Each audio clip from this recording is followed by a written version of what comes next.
Et pour analyser la suite des choses du côté de Québec, je retrouve là-bas le journaliste de la presse, Martin Croteau. Bonjour, Martin. Bonjour. Le gouvernement Legault semble déterminé à défendre bec et ongles sa loi sur la laïcité. Comment on réagit à cette poursuite d'une étudiante musulmane? Oui, bien, monsieur Jolin Barrette, le ministre de l'Immigration, le ministre, le leader parlementaire de la CAQ, a passé toute la session à défendre ce projet de loi. Donc, il n'était pas étonnant qu'il était toujours prêt à défendre la loi une fois qu'elle est adoptée par l'Assemblée nationale. Monsieur Jolin Barrette, il s'est dit déterminé à combattre cette poursuite intentée par une étudiante devant les tribunaux. Il disait avoir extrêmement confiance en la solidité de sa loi. D'ailleurs, il a fait valoir qu'il avait recouru aux clauses de dérogation qui permettaient de suspendre l'application de la Charte des droits et libertés. Et donc, ça rendait, selon lui, la loi plus solide devant une éventuelle contestation devant les tribunaux. Donc, c'est parti. Le débat politique est terminé, mais celui devant les tribunaux commence. Oui, cela étant dit, Martin, l'Assemblée nationale a siégé toute la fin de semaine pour faire adopter cette loi sur la laïcité, de même que la loi sur l'immigration. Pourquoi ça pressait tant au juste? Il y a deux choses. C'est-à-dire que le gouvernement de François Legault tenait mordicus à faire adopter deux projets de loi avant l'ajournement des travaux parlementaires. Donc d'abord, cette réforme de l'immigration qui elle-même ne fait pas beaucoup controverse, mais dont l'effet est d'abandonner finalement le traitement de plusieurs milliers de demandes d'application. Donc ça avait fait beaucoup controverse dans les derniers mois. M. Legault et son gouvernement étaient très critiqué pour ça, pardon. Ensuite, ce projet de loi sur la laïcité qui, comme on le voit, est déjà contesté devant les tribunaux. Ça, M. Legault avait jamais fait de cachette.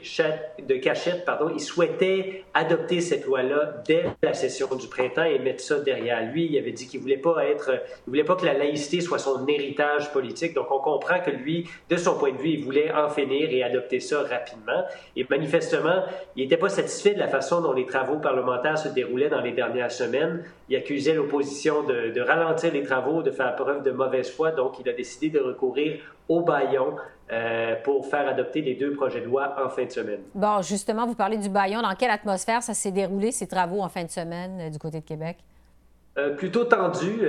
Évidemment, ça ne fait jamais l'affaire de personne de travailler la fin de semaine lorsqu'on a normalement un congé, d'autant plus que lorsqu'on est député, c'est un travail très difficile d'être député, on le sous-estime souvent, mais ces journées dans la circonscription, ce ne sont pas des journées de repos, ce sont des journées où les députés de travail vont auprès de leurs commettants, de leurs concitoyens, rencontrent le club optimiste, font des épluchettes de blé d'Inde, etc., etc. Donc, pour les députés, être à l'Assemblée nationale un samedi, un dimanche, c'est déjà pas idéal. À ça s'ajoutent évidemment les frictions naturelles en fin de session. On a vu l'opposition critiquer Simon Jolin Barrette parce qu'il a quitté l'Assemblée nationale pendant 1 heure pour aller faire du jogging. Lorsque l'opposition a soulevé ça, on a vu le whip du gouvernement, Éric Lefebvre, engueuler un député libéral. Il a été obligé de s'excuser. Donc, manifestement, il y a des gens qui avaient la mèche courte et ça a siégé jusque très tard le soir. Hein. Je pense que la projet de loi sur l'immigration a été adoptée à 4 heures le matin, dimanche matin. Le projet de loi sur la laïcité à 22 ou 23 heures dimanche soir. Donc, ça a été un long week-end pour les députés également. Donc, il y a une fatigue qui s'ajoute à tous ces travaux-là. On comprend que ça se soit déroulé dans une atmosphère tendue. Donc, Martin, les deux projets de loi, laïcité, immigration, sont adoptés, mais le débat n'est pas fini pour autant. On l'a vu aujourd'hui avec cette poursuite d'une étudiante musulmane. Qu'est-ce qui arrive à partir de maintenant? À quoi on peut s'attendre du côté de Québec à partir de maintenant?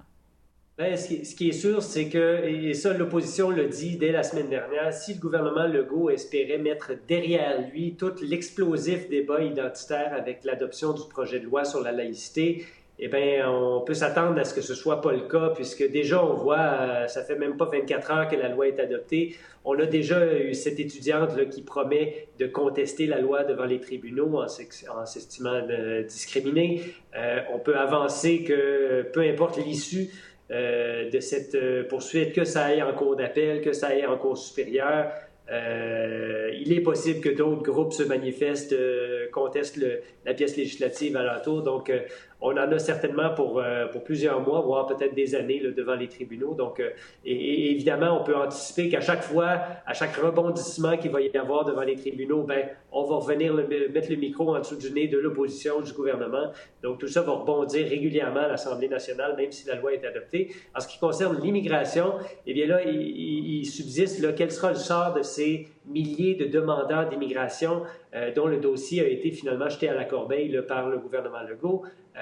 Monsieur Jolin Barrette nous a dit aujourd'hui qu'il y en avait 12 à 13 000 là, dont le dossier finalement était terminé ou en tout cas cesserait d'être étudié. Certains pourront peut-être appliquer là, pour revenir au Québec. Est-ce qu'ils voudront le faire à la lumière de ce qui s'est produit? Évidemment, on peut anticiper peut-être des recours juridiques ici aussi, peut-être également de nouvelles sorties là, des demandeurs d'immigration. Donc, pas évident que les deux débats soient derrière les Québécois à la veille des vacances. Merci beaucoup, Martin Croteau. Merci.